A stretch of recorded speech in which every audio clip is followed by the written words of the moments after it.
I rate OPC or torque stop products on a scale of 1 to 10. I rate them at a 9. Now, that seems pretty lofty, but I would challenge anybody to put our parts, both from an aesthetic and from a performance standpoint, up against even the OEMs. And I challenge them to match the quality that we can provide. And that's one of the reasons why I'm here talking to you today, because the quality is just so good.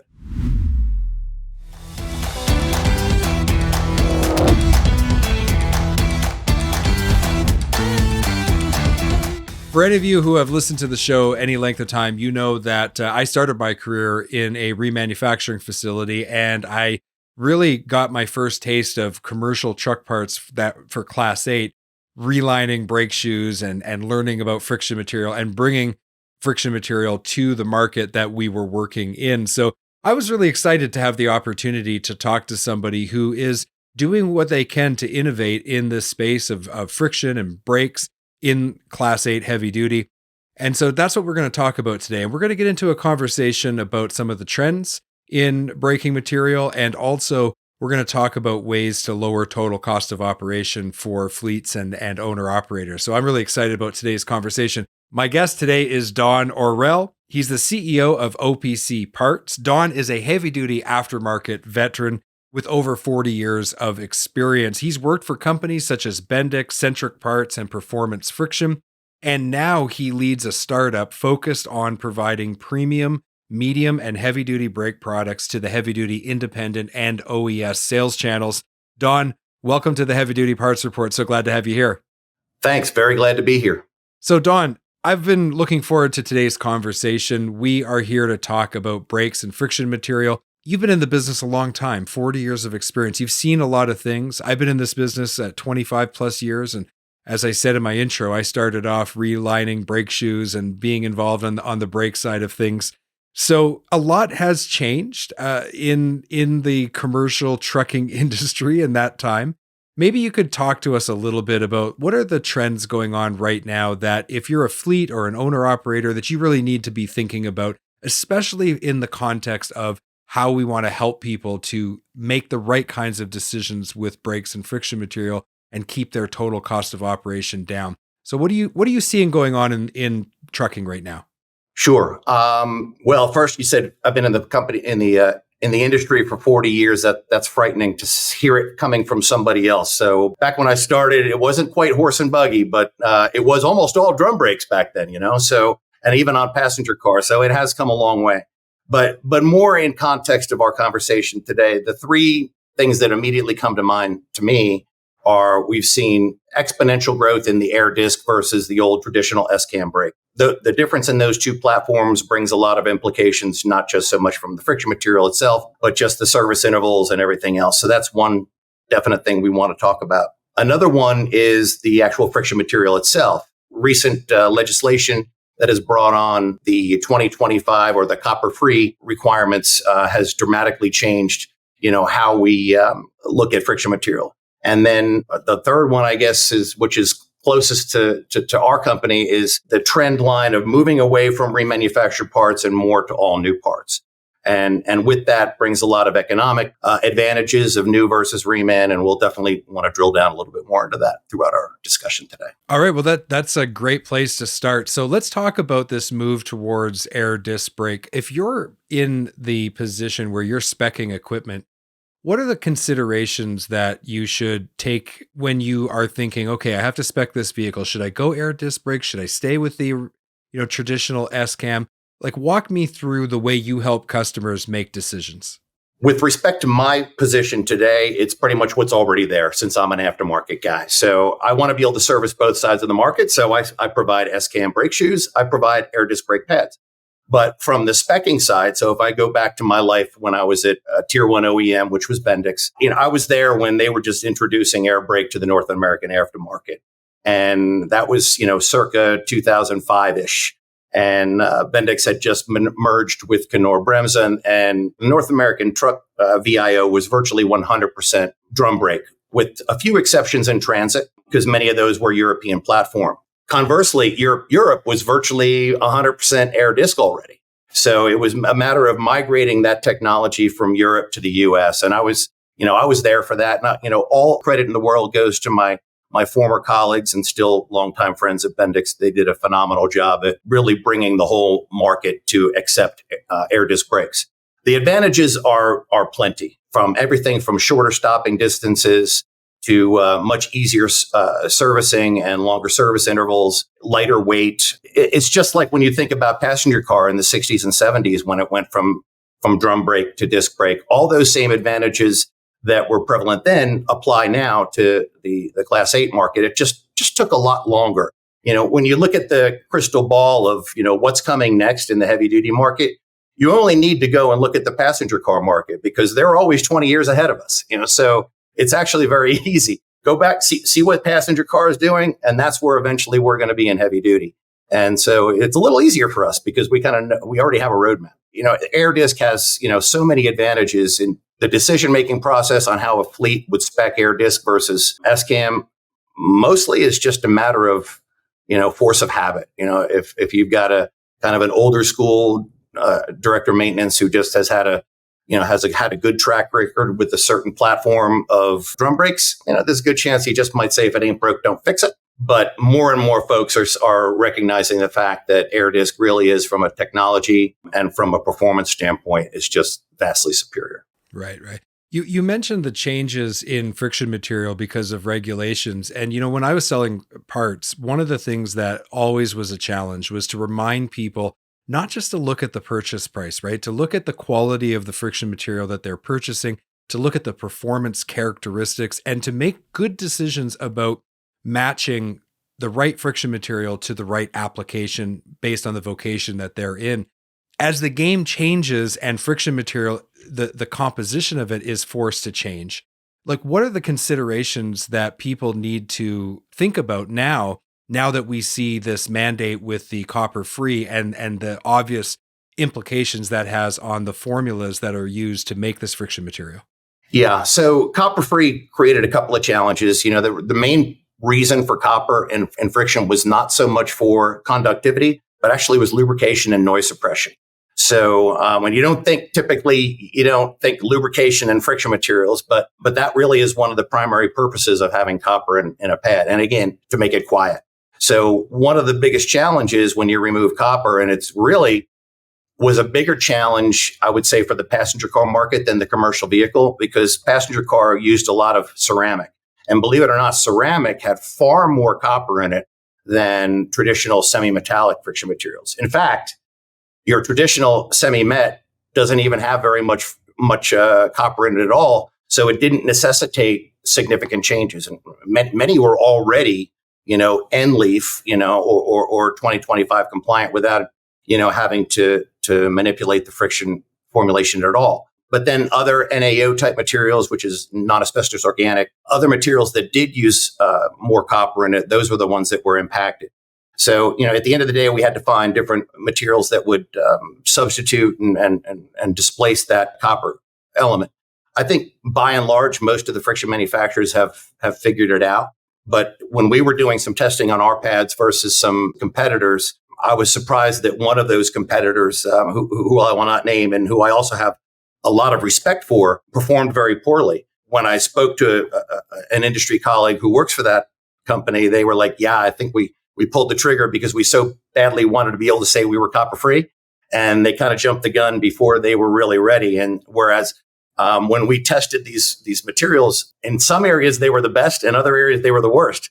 But one important thing is that they weren't even 121 compliant on one criteria. So I was like, whoa, you see him kicking his feet a little bit. He's like, yeah, we're working on that. So, and I'm sure, knowing that company, that they have addressed it and fixed it. But it's just a good example of how companies are still trying to figure out how to manage meeting all these new regulations, i.e. the copper compliance. And that's where the added complexity comes in for the buyer, because I was going to say most companies meet the 121 standard. They have to.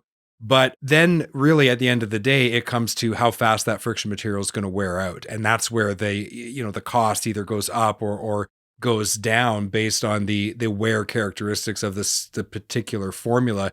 So Don, for some of those that maybe aren't as familiar with the copper-free requirements, especially as it relates just to heavy duty, Can you give us a little bit of a description as to like where did this mandate come from?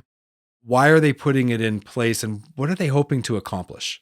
Great question. Essentially, this started with the state of Washington and the state of California in the mid 2000s. The state of Washington determined that copper in brake dust was entering the aquifers and causing environmental harm, particularly as it applies to the salmon fishery, and that it was creating issues with the reproductive efficiency of salmon. With that, the state of Washington adopted a set of criteria and a schedule to reduce the content of copper within brake pads over a period of time. So they actually developed a logo that has 3 leaves on it. And depending upon how many leaves are colored in, 1 leaf, 2 leaf, or 3 leaves, would give you a quick visual indicator of what the copper content is of a given brake pad. So with 1 leaf colored and it has the letter A, that is basically, it could be anything. It could have more than 5% copper. And there are other heavy metals that are included in that, but copper is the main one. So you can have north of 5% copper when it has 1 leaf colored with the letter A. That was good all the way through 2021. At the end of 21, it could no longer be an A pad. It had to be under 5%. And then you could have a B. So once it was 2 leaves colored with the letter B, it had to be below 5% copper, but it was allowed to have more than 0.5% copper. So it was in that range, sub 5, but more than 0.5.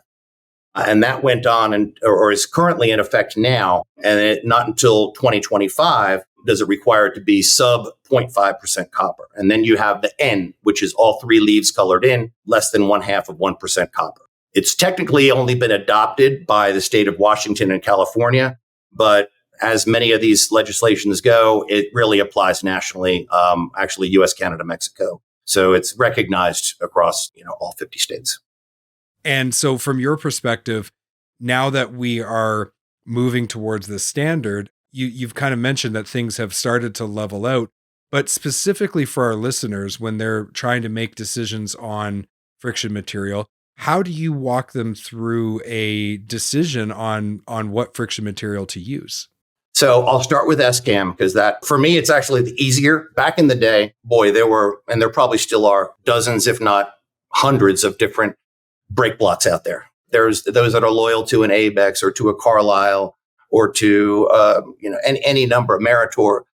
A lot of really good companies with really great formulations, but it still falls into one of those product categories where there's still a lot of loyalty and stickiness, if you will, to the brand, which has largely gone away in the aftermarket, which I kind of lament that fact. It used to be a brand meant a lot more than it does now. But certain categories like friction material and probably filters, and there's a few others out there where there is still, I think, a little more brand loyalty in the marketplace. So to answer your question on friction, years ago, even not that long ago, 5 or even 10 years ago, you would have a fleet and it's like, I'm only going to use Meritor MA312, or I'm only going to use Carlisle, EC23 or whatever it may be. Nowadays, there just seems to be a little bit broader acceptance.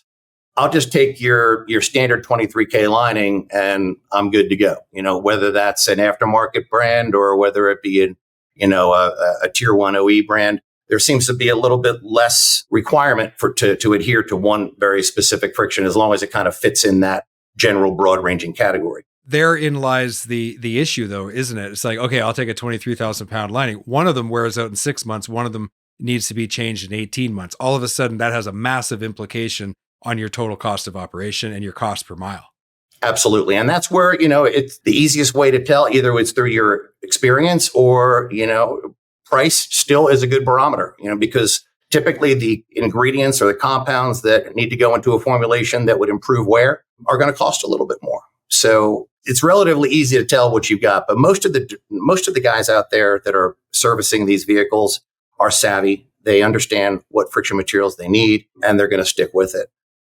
One of my challenges is to say, okay, I'm the new guy on the block. And one of the things that very harsh but real realization that I had to accept going into this is that, A, the market is already being served. I'm bringing a portfolio of products that if I was to walk into a distributor, they've already got all those categories satisfied.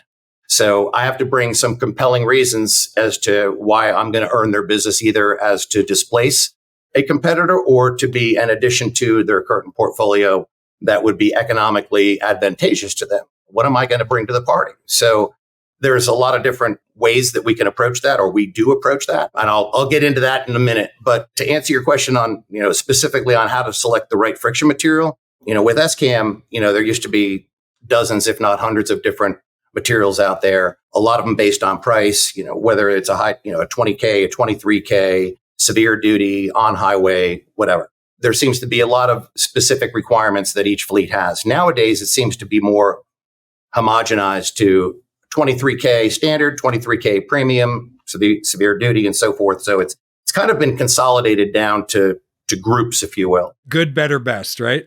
Yeah, good, better, best, precisely. And then from there, I think one of the things that we're trying to get folks to understand is that even a moderate quality brake block, let's just say your 23K standard, is going to outlast and outperform a premium block if you mount it on a new shoe. So you got a mid-grade 23K lining on brand new steel, and all the tolerances are correct, and then you put that premium block on a reline shoe that might have been relined more than once, but even so, they've been stressed. They're, even if they were recoined, that steel has memory. So after the first heat cycle, it's going to kind of spring back to whatever shape it was in prior to being coined. And, some of the holes are elongated. Maybe the journals where the cam rides are not quite true. So there's a lot of different small variables that could come into play that will all contribute to increased wear, even if it's a premium friction. Whereas you take, a good solid mid-grade friction, you put it on a brand new steel, especially heavy duty steel, where you've got a nice, good, square, rigid shoe, it's actually going to last you a lot longer. So when you're looking for that cost per mile, one of the things I deal with every single day is, new's more expensive than reman. And, it's all about price. And particularly with the trailer guys, they want a cheap shoe.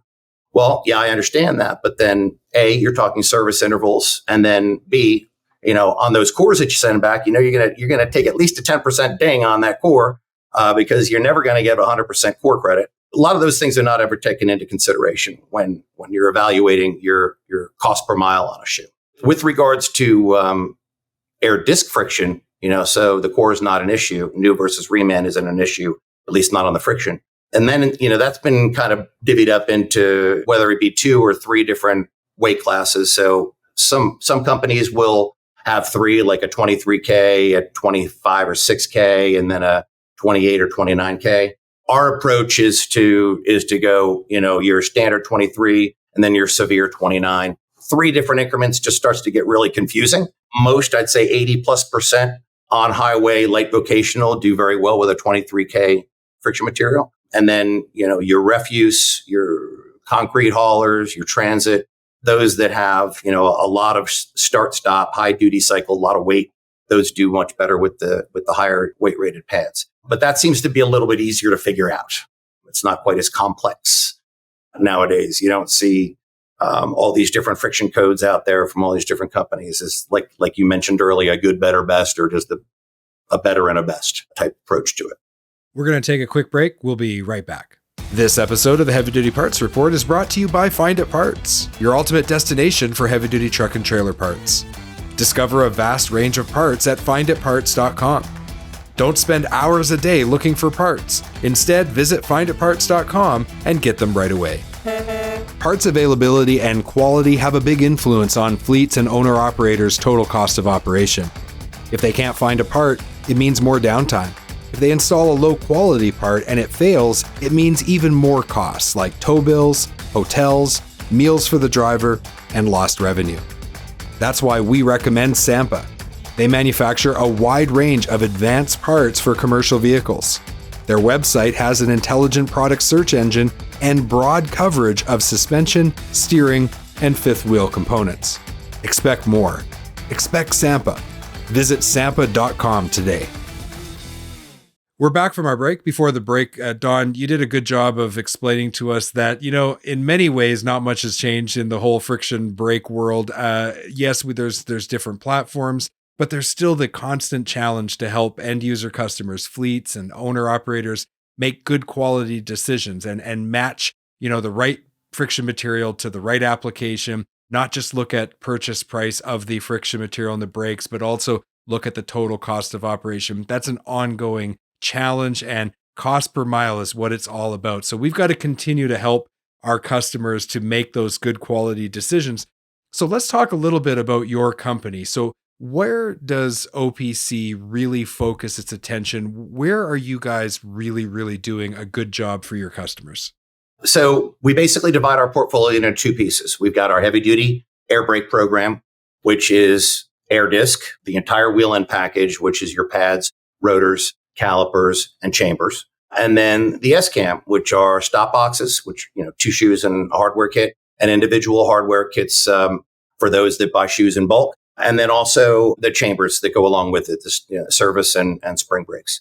We're not focusing on a huge broad offering. We want to focus on what we know, what we're good at, and bring, maximum value to, a relatively narrow portfolio to what we know what we're doing. On the medium duty side, it's a little bit broader because it's the entire brake system offering. So that would also, include your pads or shoes, drums or rotors, all your ancillary hydraulics, whether it be master cylinders or wheel cylinders or calipers, also brake hoses, sensors. Now that, years ago, there was no such thing as sensors and sensor wires and all that stuff, but that's an important component on a lot of the newer applications. So we have to make sure that we can provide that so that you do the brake job properly. So we have a complete portfolio of those products on medium duty. The other quandary in medium duty is, where does the line get drawn? What's light duty? What's medium duty? What's commercial vehicle? What's not? I took the dumbed down approach. It is from F-150 on up. Never fails. You walk into a fleet. I have a medium duty program. It starts at F-450, and the guy points at a bunch of 250 and 350 Super Duties, and you're like, oh boy. So we just decided, let's cover the whole thing. Makes it easy, and that way, particularly for a heavy duty distributor who may not have access to a passenger car brake program, it enables them to go into some of those lighter platforms that they otherwise might not have access to from what some of the other heavy duty guys who dabble in medium duty do. So I think we have a much more comprehensive offering there, particularly as it comes to last mile delivery. That's a huge and growing market. Your ProMasters, your Sprinters, your Transits. We do an excellent job of covering that all the way through the most current applications. So let's talk a little bit about, at the outset of the interview, we mentioned that you sell through distribution. So when you're working with your distributors or the dealers that are buying your product and you're out in the field, what's kind of like an ideal customer profile that you're looking to work with? Like, who can you help the best?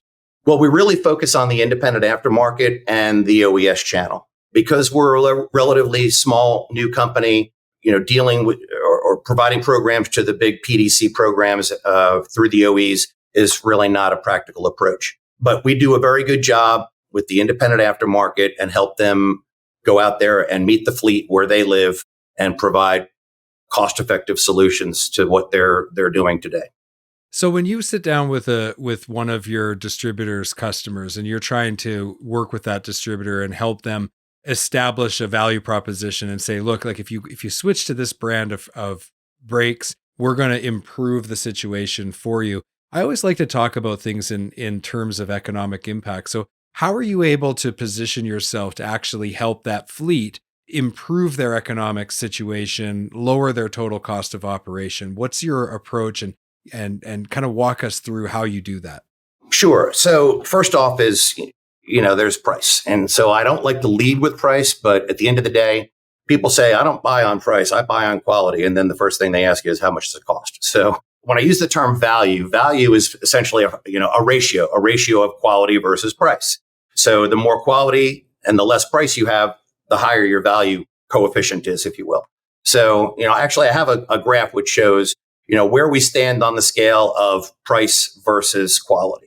And I rate OPC or torque stop products on a scale of 1 to 10. I rate them at a 9. Now, that seems pretty lofty, but I would challenge anybody to put our parts, both from an aesthetic and from a performance standpoint, up against even the OEMs. And I challenge them to match the quality that we can provide. And that's one of the reasons why I'm here talking to you today because the quality is just so good. And then the other part is price. So we understand that as a new entrant to the market, we need to be aggressive with our pricing, but we're also able to do that because our company is very vertically integrated. My business partners both own factories where we produce friction and then have close relationships with the other owners of the other components, i.e. rotors, calipers, and so forth, such that we have advantageous purchasing power. So even as a new little company, we actually have supply chain positions that would be the envy of much larger companies. So that affords us the opportunity to provide a very aggressively priced product along with the quality that could also challenge that of the big guys. So Don, I really appreciate the way that you have confidently said how you would rate your product line up against competitors. I think that's important, right? You got to believe in what you sell. But there's nothing like a real story of how you've helped a real customer to kind of back up the assertion that you have high quality products at competitive prices. So Don, first of all, tell me a story of how you specifically helped a distributor to improve their economic situation selling your products. I'd love to hear that first, and then we'll talk about how you're helping fleets. A great example would be, actually, I have multiple distributors with regards to our caliper program. So a reman caliper, as you know, air disc calipers are not inexpensive by any stretch. I'm just going to throw some general numbers out there to illustrate this, this example. But in general marketplace price on a reman caliper is ballpark $400 net. That can be higher or lower, but in general, that's about where they're at these days. However, along with that comes the proverbial core charge. And that can range anywhere from $250 to $500, depending upon the company. And so one of the things that we feel strongly about is that not only do we not want to handle cores, but we're never going to charge for a core. So even though it's all of our products are already 100% new, however, there are companies out there that still want to charge a core for their new part. So there's a reason for that, but we just don't do that. So this distributor they had a full line of remanufactured calipers, and I explained how, okay, for just 10% more, you're going to be able to put a brand new caliper on your shelf. But you don't have all that cash tied up in that core. So because that core, you really never get it back. In the example of a $400 caliper with a $300 core, you're putting $700 on the shelf. When you sell that and you recover the core, okay, so then now you're down to $400 net. That's all great. But then when you have to replenish your inventory, you got to put that $700 back out again. So you never get that $300 back. It's always sitting on your shelf, which is a huge ding to your cash flow. Well, in our example, you don't have that. You just put the part on the shelf. When you sell it, you don't owe anybody a core. But wait a minute, you're going to generate a core as a result of that sale. More often than not, there's going to be no obligation. It's just a force of habit. The guy's going to give you the core back. So now you've acquired a core with no obligation, no strings attached. Now you have an opportunity to sell that on the open market, whether it be to satisfy another core obligation you have elsewhere, or just sell it to a broker or wherever else. And then that has significant cash value that only further reduces your acquisition cost or improves your margin, however you want to account for it. But it really makes the overall economic feasibility or the economic advantage of going new versus reman very, very significant. Don, I'm starting to get the feeling that you've got some pretty strong feelings about cores and core charges. Tell me a little bit more about why, as a company, you've made this such a focus. Great question, and thank you for asking.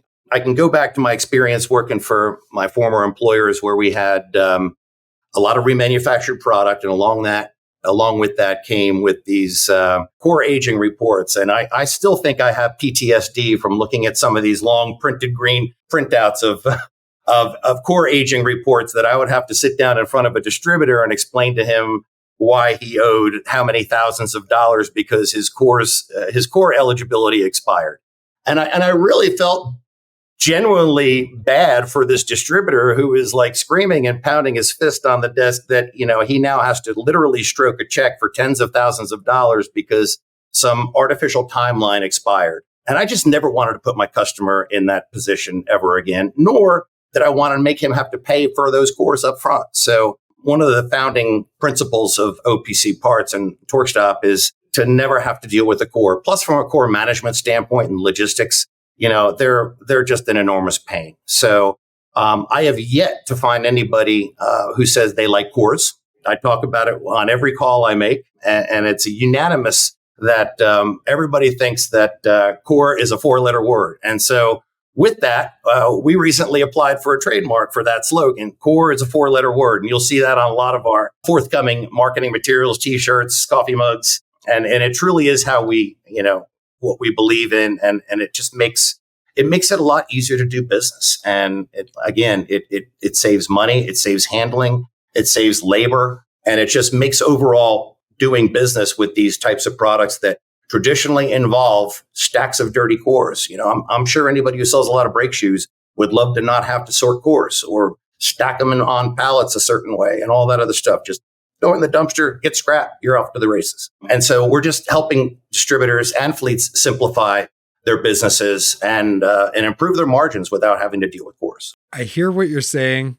And I understand it intellectually, but it still hurts my heart a little bit because I started off in remanufacturing, and I'm envisioning, Don, having you and another guest who does remanufacturing on to kind of duke it out and weigh the pros and cons. So maybe that's something that we could do in the future. Tell you what, we'll set up a program. Any of my customers with excess cores that come from buying my new parts, we can send them to him.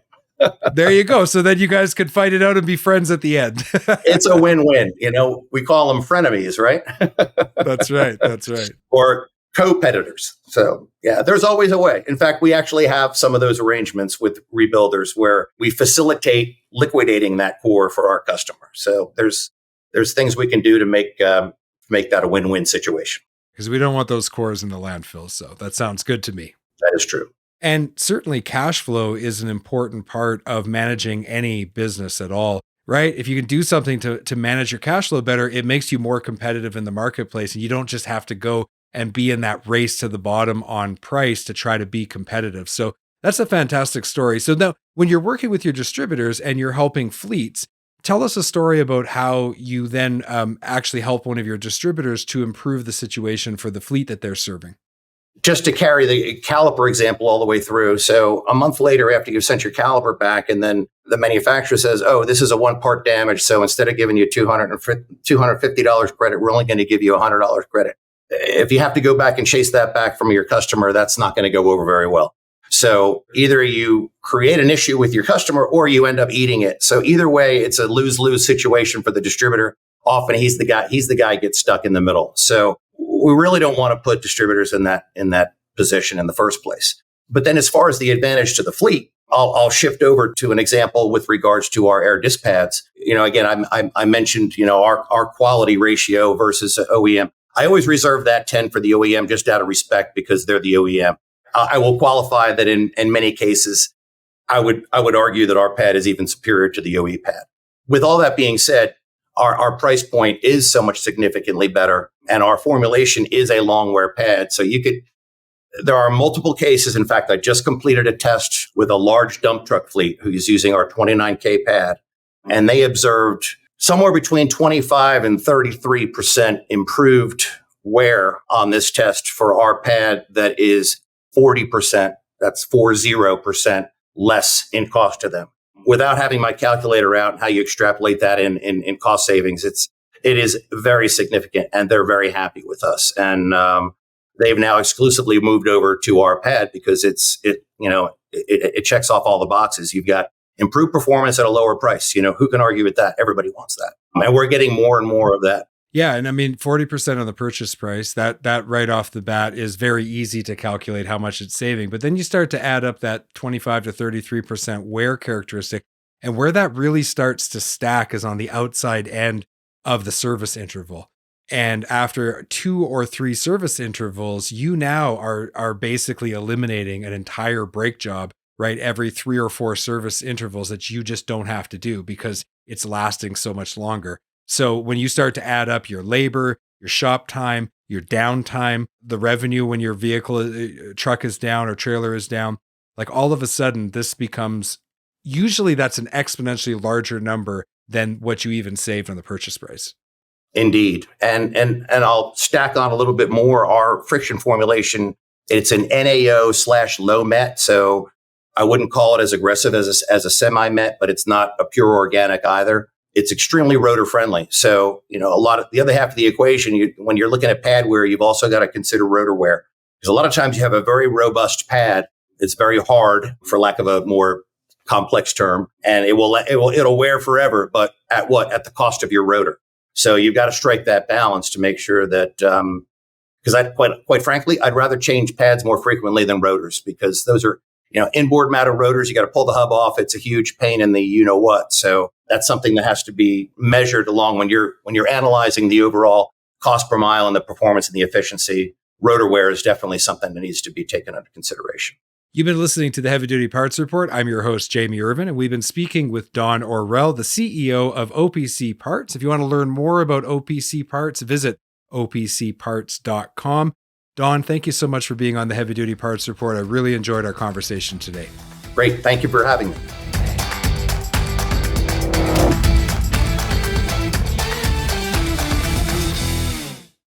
Thank you for watching this video. Click here to subscribe to the Heavy Duty Parts Report YouTube channel, and click here to watch another great episode.